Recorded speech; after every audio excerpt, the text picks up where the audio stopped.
दोस्तों, बांग्लादेश के खिलाफ खेले गए पहले ही टी20 मुकाबले में भारतीय टीम के बल्लेबाजों ने मचाई सनसनी। जहां टीम इंडिया के सलामी विकेटकीपर बल्लेबाज ऋषभ पंत ने मैदान पर आते ही ताबड़तोड़ रवैया अपनाते हुए बांग्लादेशी गेंदबाजों की उड़ाए परकच्चे और एक बार फिर से अपने ही अंदाज में चौके छक्कों की झड़ी लगाते हुए बांग्लादेश के जबड़े से जीत को छीनकर पहले ही टी20 मुकाबले में दिलाई रोमांचक जीत। नमस्कार दोस्तों, स्वागत है आपके अपने खूबसूरत से क्रिकेट चैनल क्रिक अबोबो में। दोस्तों, इस वीडियो में हम आपको भारत और बांग्लादेश के बीच चेन्नई के चेपक में खेले गए सीरीज के पहले टी20 मुकाबले की पूरी रोमांचक हाईलाइट आपके सामने परोसने वाले हैं। लेकिन दोस्तों, वीडियो में आगे बढ़ने से पहले अगर आप भी भारतीय टीम की शानदार जीत से खुश हैं तो इस वीडियो को एक लाइक और चैनल को सब्सक्राइब करना बिल्कुल भी ना भूलिए। दोस्तों, जैसा कि आप सभी जानते हैं कि बांग्लादेश की टीम भारतीय दौरे पर पहुंच चुकी है, जहां पर दोनों ही टीमों के बीच में 3 टी20 मुकाबलों की रोमांचक सीरीज खेली जा रही है। जहां दोस्तों सीरीज का पहला टी20 मुकाबला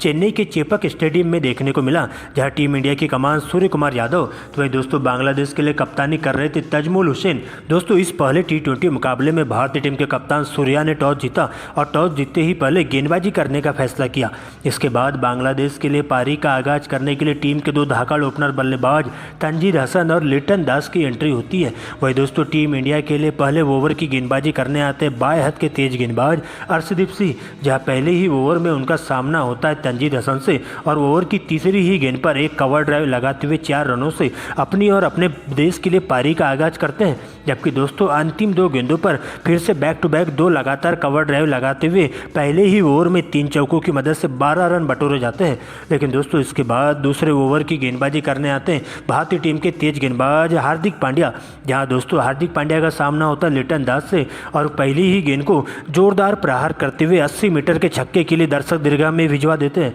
जबकि इसी ओवर की अंतिम गेंद पर एक और कवर ड्राइव उनके बल्ले से देखने को मिलती है। इसके बाद दोनों ही बल्लेबाज काफ़ी सूझबूझ भरी बल्लेबाजी का नज़ारा पेश करते हुए भारतीय टीम के तेज गेंदबाजों को विकेट के लिए तरसाने का काम करते हैं। यहाँ पर दोनों ही बल्लेबाज बेहतरीन तालमेल के साथ बल्लेबाजी करते हुए चले जाते हैं। लेकिन दोस्तों छठवें ओवर में भारतीय टीम के स्पिन गेंदबाज रियान पराग जैसे ही गेंदबाजी करने आते हैं तो आते ही बांग्लादेश के ताबूत में कील ठोकने का काम करते हैं और बांग्लादेश की टीम को पहला बड़ा झटका लिटन दास के रूप में लगता है। जबकि दोस्तों इसी ओवर की अंतिम गेंद पर ओपनर बल्लेबाज तंजीद हसन भी जल्दबाजी कर बैठते हैं और इस प्रकार से एक ही ओवर में भारतीय टीम के स्पिन गेंदबाज रियान पराग बांग्लादेश के दोनों ही ओपनर बल्लेबाजों को डगआउट की ओर भिजवा देते हैं। जिसके बाद कप्तान तजमुल हुसैन सांतो का साथ देने के लिए तौहीद हृदय की एंट्री होती है। इसके बाद दोनों ही बल्लेबाज सिंगल डबल के साथ ही कछुए की चाल के साथ अपनी पारी को आगे बढ़ाने का काम करते हैं और सिंगल डबल के साथ ही टीम के स्कोर को आगे बढ़ाते हुए पहले 10 ओवर की समाप्ति तक 2 विकेट खोकर स्कोर बोर्ड पर 85 रन बना लेते हैं।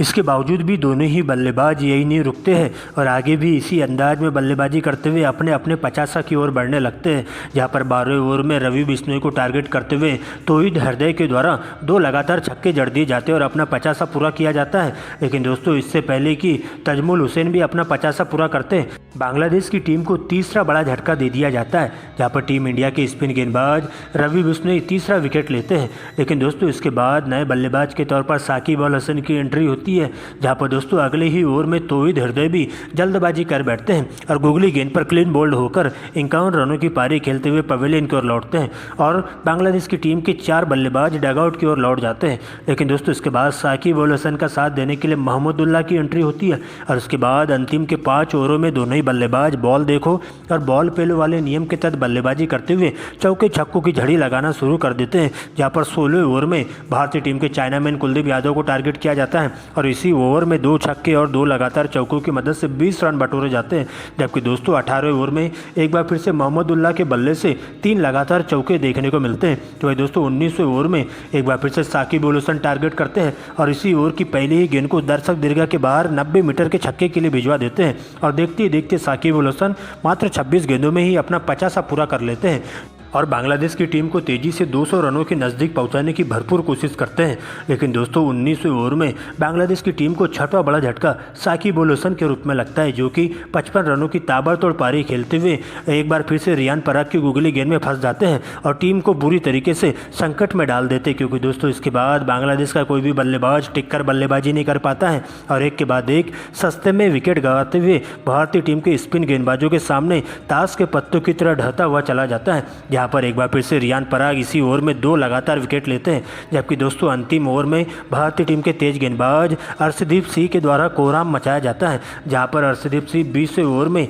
घातक गेंदबाजी करते हुए बांग्लादेश को हैट्रिक विकेट लेकर के जाते हैं और 3 गेंदों में 3 लगातार विकेट लेकर बांग्लादेश के बल्लेबाजों की पूरी तरीके से कमर तोड़कर रख देते हैं। जहां पर राशिद हुसैन और मेहदी हसन बिना खाता खोले ही पवेलियन की ओर लौट जाते हैं और इस प्रकार से बांग्लादेश की टीम पूरे 20 ओवरों में 9 विकेट खोकर स्कोर बोर्ड पर 195 रन बना पाती है। दोस्तों इसके बाद 196 रनों के लक्ष्य का पीछा करने टीम इंडिया के 2 धाकड़ ओपनर बल्लेबाज यशस्वी जायसवाल और शुभमन गिल की एंट्री होती है। तो वही दोस्तों बांग्लादेश के लिए पहले ओवर की गेंदबाजी करने आते तेज गेंदबाज मुस्तफिजुर रहमान, जहां पहले ही ओवर में उनका सामना होता है यशस्वी जायसवाल से और ओवर की चौथी गेंद को मिड विकेट की दिशा में जोरदार प्रहार करते हुए 1 बाउंस चौके के लिए भिजवा देते हैं। जबकि 5वीं गेंद पर एक और जोरदार प्रहार करते हुए कवर ड्राइव उनके बल्ले से देखने को मिलती है और अंतिम गेंद पर 1 रन चुराते हुए सिंगल अपने पास रखना पसंद करते हैं। जबकि दोस्तों दूसरे ओवर में एक बार फिर से यशस्वी जायसवाल पहली ही गेंद पर जोरदार प्रहार करते हुए चौका बटोरते हैं और इसके बाद सिंगल लेकर शुभमन गिल को स्ट्राइक देते हैं। लेकिन शुभमन गिल भी बहती गंगा में हाथ धोते हैं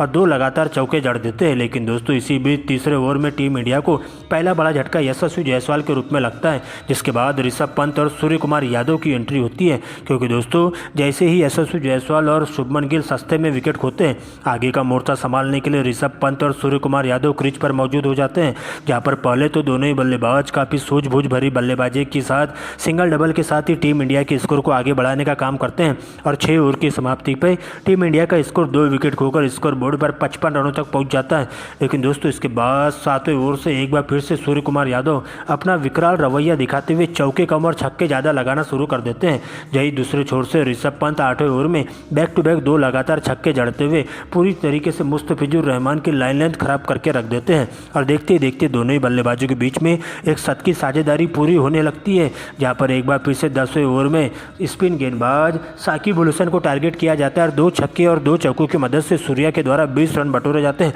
और देखते देखते सूर्य कुमार यादव मात्र 21 गेंदों में ही अपनी हाफ सेंचुरी पूरी कर लेते हैं। तो वही दोस्तों 11वें ओवर में ऋषभ पंत भी तेजी से रन बटोरना शुरू करते हैं और मात्र 18 गेंदों में ही 50 ठोक देते हैं। इसके बावजूद भी ऋषभ पंत का बल्ला यही नहीं रुकता है और 12वें ओवर में एक बार फिर से ऋषभ पंत 2 लगातार चौके जड़ देते हैं। जबकि दोस्तों 13वें ओवर में 2 लगातार रिवर्सिप उनके बल्ले से देखने को मिलती है। लेकिन 15वें ओवर की पहली गेंद पर एक और रिवर्सिप खेलने के चक्कर में 60 रनों की धुआंधार पारी खेलते हुए कैच आउट होकर पवेलियन की ओर लौटते हैं। जबकि दोस्तों टीम इंडिया को लगने वाला तीसरा झटका होता है और ऋषभ पंत के आउट होते ही पूरा का पूरा दारोमदार सूर्य कुमार यादव के कंधों पर आ जाता है। जहाँ पर सूर्य कुमार यादव अपने ही अंदाज में उल्टे पुल्टे चौके छक्के लगाते हुए बांग्लादेश के गेंदबाजों के परखच्चे उड़ाना शुरू कर देते हैं और देखते देखते तेजी से रन बनाते हुए अपने शतक की ओर बढ़ने लगते हैं और टीम इंडिया का स्कोर 15 ओवर की समाप्ति में ही स्कोर बोर्ड पर 4 विकेट खोकर 125 रनों तक पहुँच जाता है। लेकिन दोस्तों इसके बाद 16वें ओवर में सूर्य कुमार यादव भी जल्दबाजी कर बैठते हैं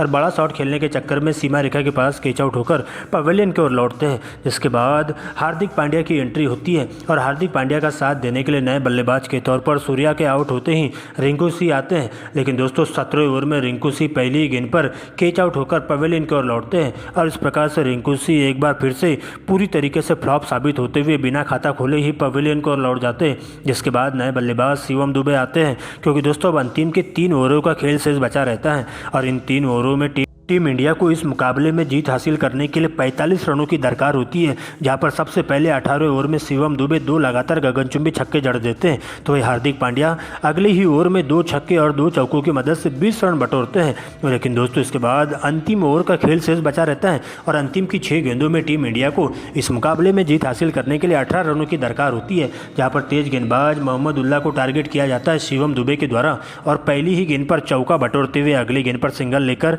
हार्दिक पांड्या को स्ट्राइक देते हैं। लेकिन दोस्तों दूसरी ही गेंद बीट हो जाती है। लेकिन इसके बाद सर पर कफन बांध कर क्या है हार्दिक पांड्या अंतिम की 2 गेंदों पर बैक टू बैक 2 लगातार गगनचुंबी छक्के लगाते हुए 12 रन बटोरते हैं और इस प्रकार से अंतिम ओवर में 18 रन आते हैं और देखते देखते टीम इंडिया पहले T20 मुकाबले को 5 विकेट से शानदार तरीके से जीत हासिल कर लेती है। और इस प्रकार से हार्दिक पांड्या और शिवम दुबे के द्वारा खेली गई अंतिम ओवर में धुआंधार पारी के बदौलत टीम इंडिया पहले T20 मुकाबले को 5 विकेट से जीत लेती है।